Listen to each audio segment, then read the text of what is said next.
Can you be too old to leave the USA? You've read the writing on the wall. You've decided that continuing to run on the squirrel cage is not a plan. What could be worse than having the life squeezed out of you? Food and rent costs increasing monthly, gas prices climbing. When you take another look, the unthinkable starts to become more and more thinkable, leaving the USA. Sure, that choice is full of unknowns, but it might be a better way to finish your life. The last question is, am I too old to change countries? Is the devil I know here better than the devil down south? Being old means less physical strength. It usually means more reluctance to change. Look at the videos from expats in South America and Asia and Europe. Lots of young people. They bounce over the cobblestones in countries you've hardly ever heard of. You'd be dragging yourself along those streets, unable to keep up. But you've also noticed lots of older people in the videos. They're not leaping. They're laying back in recliners on balconies or patios.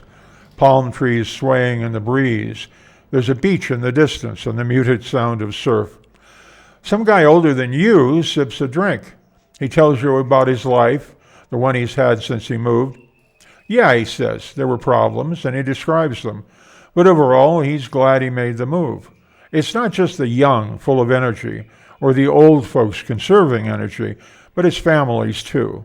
Middle-aged couples with 2 or 3 children, they talk about the feeling of freedom, the feeling of safety, how the kids thrive and learn from the new environment. You'd miss your friends where you are now, but in fact, so many have died or moved away, it's not the same. You can make friends in the new place. That's what the videos suggest. What about crime? Isn't the rest of the world crime-ridden and dangerous? There are the videos full of statistics and the language, too. Are you too old to learn another language, to learn Spanish? The question is so complicated and involved. All you want to do is be comfortable in the years you have left. Nobody can tell you if you're too old. It's as much an attitude as anything. Only you can decide if your fear of the unknown, of crime, of boarding an airplane is rational. Consider how you'd feel 5 years from now if you do nothing. Will you be living in your car and regretting you didn't leave the country? Will you have to move in with one of your children and feel a loss of independence? The path not taken is a theme in many stories.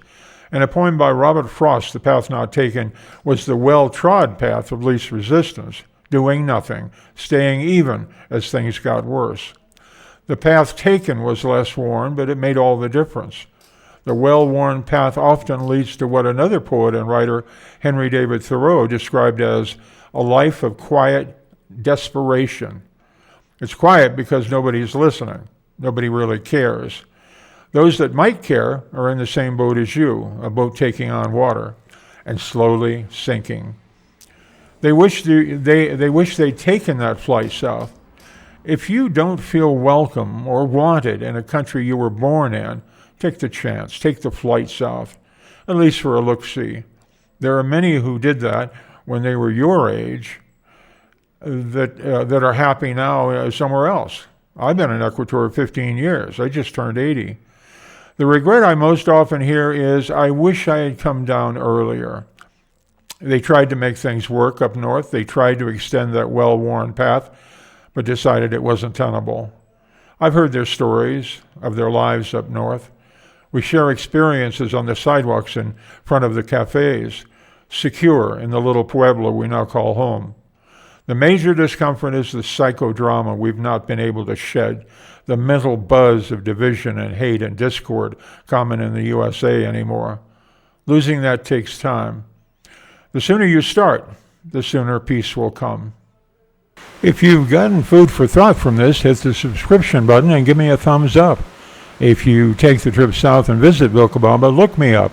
And whatever happens, the best of luck and health to you. Ciao.